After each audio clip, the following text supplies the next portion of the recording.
Assalamualaikum warahmatullahi wabarakatuh. Bismillahirrahmanirrahim. Alhamdulillahilladzi hadana li hadza wa ma kunna linahtadiya laula an hadanallah.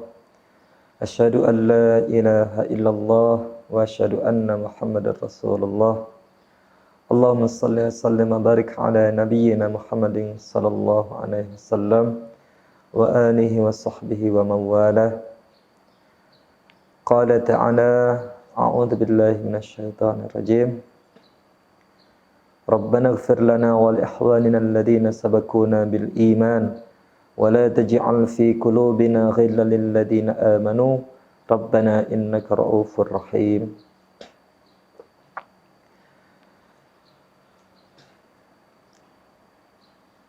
Bersyukur kepada Allah Subhanahu wa taala yang telah menurunkan Al-Qur'an sebagai pedoman hidup setiap kita umat Islam, yang Allah Subhanahu wa taala menjadikan setiap ayat di dalamnya mengandung jawaban atas seluruh masalah kehidupan. Bukan hanya tentang ruhaniyah, bukan hanya tentang spiritual, tetapi muamalah, muasyarah, dan akhlak pun jadi perhatian Al-Quran. Bahkan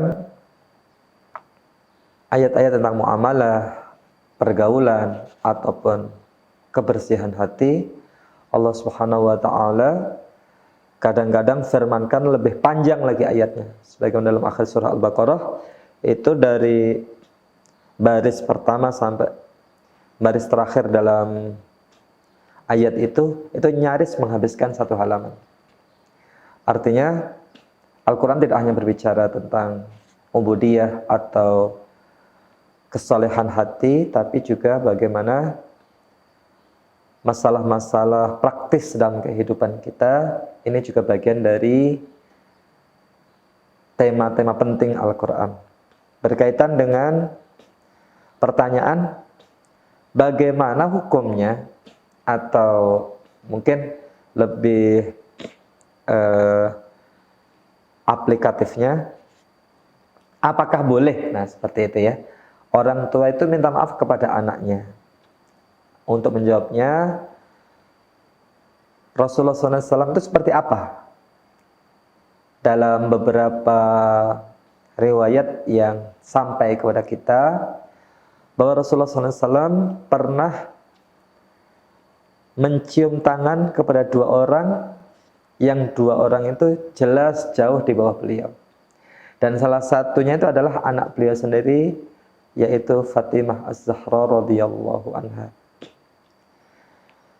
Fatimah Az-Zahra radhiyallahu anha itu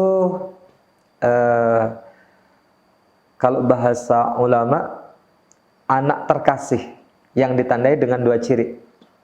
Nah, jadi Fatimah itu cirinya, kalau Rasulullah bepergian itu dipamiti terakhir, kalau pulang dari bepergian ditanyakan paling awal. Nah, itu ciri-ciri orang yang paling kita kasihi. Dan itu berlaku juga buat kita. Jadi kalau kita itu kepada orang banyak ya, kepada orang banyak, pamit kepada dia itu terakhir, terus kita itu dari bepergian, kita tanyakan dia itu pertama kali, itu tandanya memang kita punya cinta lebih kepada dia. Nah, Rasulullah SAW kepada Fatimah Az-Zahra itu memang luar biasa sayangnya, sampai setiap kali mau bepergian tuh kepada istrinya pamit,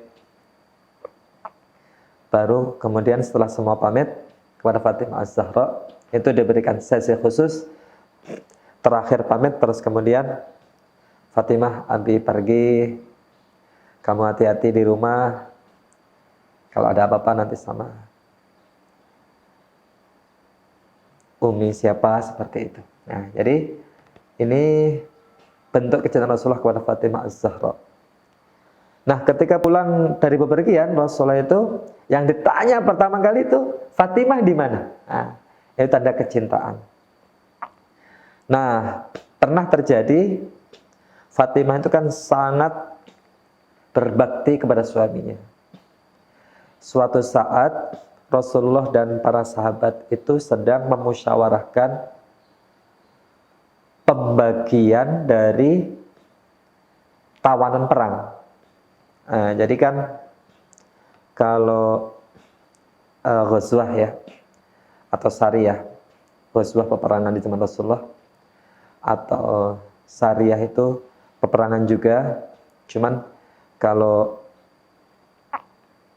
istilah yang ada Rasulullah di situ, kemudian yang Rasulullah tidak menyertainya, nah ini perbedaan di ghazwah dan sariyah.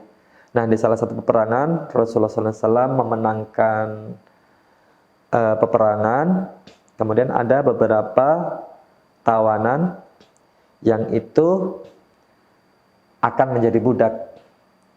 Ali bin Abi Thalib radhiyallahu anhu mendengar berita ini. Nah, Fatimah radhiyallahu anha itu dicek tangannya oleh Ali bin Abi Thalib itu bergaris-garis merah. Karena beliau itu menarik tali sumur. Kemudian beliau itu juga kadang mengangkat wadah gandum. Nah, melihat istrinya yang sedemikian berjibaku membantu suaminya, karena memang beliau adalah seorang istri yang sangat berbakti dan termasuk salah satu wanita terbaik yang ada di alam ini. Beliau ini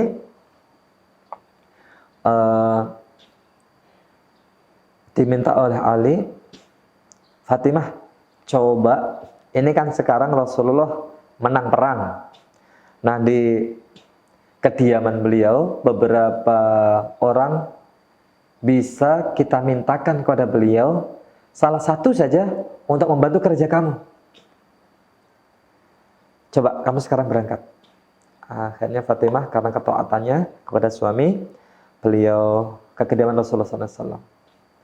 Nah, cuman tadi karena Rasulullah SAW itu baru pulang dari perang, kemudian membawa kemenangan, dan orang-orang yang tadi akan dijadikan budak, kemudian beliau itu dikerumunin oleh banyak orang, maka Fatimah itu mulai ambil jarak. Wah, kok banyak laki-laki nih. Nah, kemudian beliau bersikap untuk mengambil semacam celah gitu agar bisa ketemu ayah beliau, baginda Rasulullah SAW.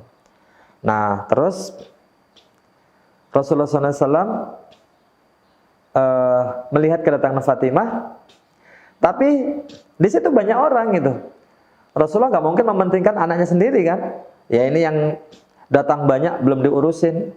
Ya macam-macam menanyakan kabar, gimana perangnya kemarin. Ya Rasulullah boleh nggak kalau minta yang ini ada dan seterusnya. Nah anaknya itu Fatimah akhirnya seperti terlantarkan di komunitas itu, di kerumunan itu gitu. Jadi Fatimah ngambil celah kapan ini bisa nanya. Sama, jadi tujuannya mau minta ke Rasulullah SAW salah satu dari budak untuk dipekerjakan di rumah Fatimah dan Ali bin Abi Thalib radhiyallahu anhu. Fatimah nungguin gitu. Nungguin lagi. Kok Rasulullah itu nggak bergeming gitu. Tetap ngelayanin banyak orang. Padahal ini anaknya sudah mulai mendekat gitu. Detik berganti menit. Menit berganti, ya cukup lama lah dalam hitungan Fatimah radhiyallahu anha. Rasulullah SAW kok tetap seperti itu. Fatimah pulang gitu. Nah, Fatimah pulang. Ditanya oleh Ali, gimana tadi jawaban ayah gitu, bahasa kita ya. Kata Fatimah, banyak orang. Rasulullah juga nggak nanya apa-apa sama saya, jadi saya nggak enak kalau mau nanya, kurang lebih seperti itu. Nah, kemudian dari kediaman Rasulullah SAW itu beliau layani tamu-tamu, pertanyaan-pertanyaan. Kemudian beliau mengorganisasi tadi ya, yang orang-orang yang akan jadi budak karena kalah perang. Tawanan-tawanan sudah diorganisasi sedemikian rupa, kemudian tamu-tamu sudah dilayani, semuanya sudah beres. Rasulullah SAW datang ke rumah Fatimah seperti itu. Nah, datang ke rumah Fatimah setelah salam. Apa perkataan pertama Rasulullah SAW? Ya benati, wahai anakku. Maafkan ayah nak. Nah, seperti itu ya. Maafkan ayah nak. Tadi ayah sibuk dan gak mungkin mendahulukan kamu daripada orang yang banyak. Coba ya, perkataan pertama itu minta maaf. Kepada siapa? Fatimah, anaknya sendiri. Artinya permintaan maaf dari orang tua ke anak itu nggak tabu sama sekali. Bahkan itu dicontohkan oleh manusia terbaik sepanjang zaman bagi Rasulullah SAW. Nah, jadi tentang pertanyaan, bagaimana ya hukumnya seorang orang tua nanyakan, minta maaf kepada anaknya. Jadi nanya, nak, mama salah apa gitu, atau Abi salah apa, kok kamu seperti nggak nyaman dengan Abi dan seterusnya.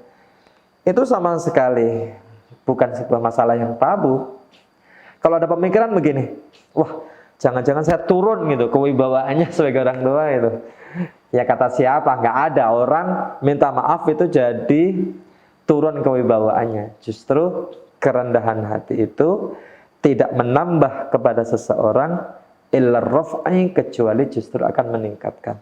Semakin orang itu rendah hati, semakin bersedia minta maaf di awal, bahkan terhadap anaknya sekalipun, itu akan semakin meningkatkan derajatnya di hadapan Allah Subhanahu wa taala.